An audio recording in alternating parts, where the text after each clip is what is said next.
चेतावनी दी है रेस्टोरेंट्स को, क्या कहेंगे?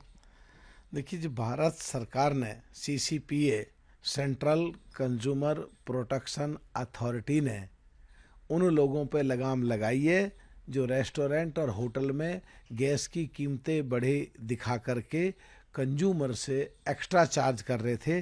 वो तुरंत बाज आए, चार्ज ना करें, नहीं तो उनके खिलाफ सख्त कार्रवाई की जाएगी।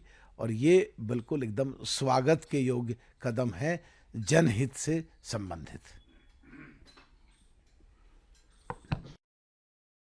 और इस टोटल 5 देशों को होर्मुज से गुजरने की इजाज़त है, जिसमें भारत, रूस, चीन, पाकिस्तान, इराक शामिल है, क्या कहेंगे? देखिए, हॉर्मुज से जो 5 देशों में हमारे देश को बगैर किसी टैक्स के, बगैर किसी रुकावट के जो तेल और गैस निकालने की ईरान ने अपनी तरफ से इच्छा प्रकट की है, या कहो तो बिल्कुल पहले की तरह खुला आर पार हुआ है।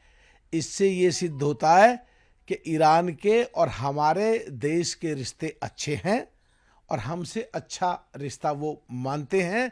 और सो कॉल्ड इंडिया गठबंधन की सबसे बड़ी पार्टी कांग्रेस और उनकी साथी पार्टियों पे राजनीतिक तमाचा है, जो विदेश नीति को, कूटनीति को और हमारी वर्ल्ड के स्तर पे राजनीति को, यह हमारे देश के प्रधानमंत्री को कुछ का कुछ बोल रहे थे, जो उकसाने की कोशिश कर रहे थे।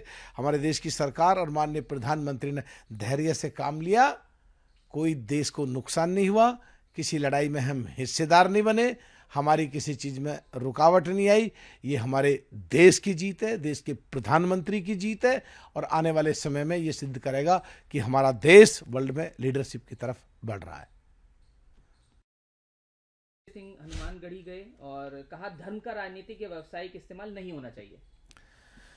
देखिए, दिग्विजय सिंह राज्यसभा से रिटायर हुए, कांग्रेस से रिटायर हुए या नहीं हुए पता नहीं, कांग्रेस के साथ उनकी इक्वेशन कैसी है पता नहीं, पर जिस तरीके से वो जहरीला देश के लिए, सनातन धर्म के लिए बोलते थे, आज उनका यू टर्न, आज उनका मंदिर जाना ये सिद्ध करता है कि ये बदलता हुआ देश है। और इस परिवेश में अब जो चुनावी हिंदू हुआ करते थे, चुनाव के समय ही केवल मंदिरों में जाके यज्ञोपवीत पहनते थे, अब उन्हें मंदिरों में भी जाना पड़ेगा अगर वो मस्जिद और गिरजाघर जाते थे। और अगर जो मंदिरों में जाते थे, जो गिरजाघर में जाते थे, जो हम जैसे लोग, वो पहले भी मस्जिदों में जाते थे। और एक तरफा चलने वाले अब इनका जो कांग्रेस भांग पीटती थी, और जो माननीय सुप्रीम कोर्ट में अपने एफिडेविट में कहते थे राम एक काल्पनिक चरित्र है, आज उन्हें वहां जाकर के चौखट पे मत्था टेकना पड़ रहा है। ये बदलते हुए भारत, बदलते हुए परिवेश की निशानी है। और कांग्रेस को सीख मिल भी रही है, सीख भी रही है, बदल भी रही है, लगता है और बदलना पड़ेगा।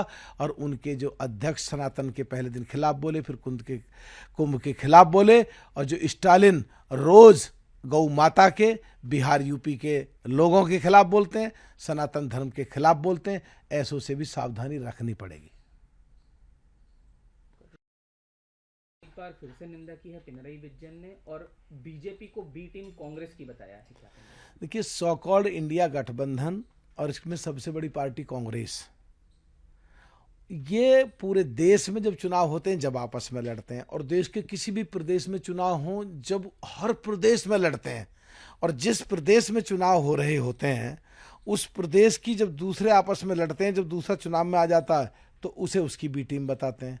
चाहे दिल्ली हो, चाहे बिहार हो, चाहे मध्य प्रदेश हो, चाहे राजस्थान हो, चाहे पंजाब हो, चाहे महाराष्ट्र हो, तो ये सो कॉल्ड इंडिया गठबंधन के नेताओं से ही पूछना चाहिए कब कौन से प्रदेश में किसकी कौन सी बी टीम है। Congress B team, Samajwadi B team, या जो शरद पवार जी की पार्टी है वो बी टीम, या कहीं पे ये सपा पार्टी बी टीम, या कहीं पे आप पार्टी बी टीम, या कांग्रेस की बी टीम है, या कांग्रेस इनकी बी टीम है, या ये हमारी टीम कहते हैं। तो इन्हीं से पूछ लो, यही जवाब दे देंगे कौन किसकी बी टीम।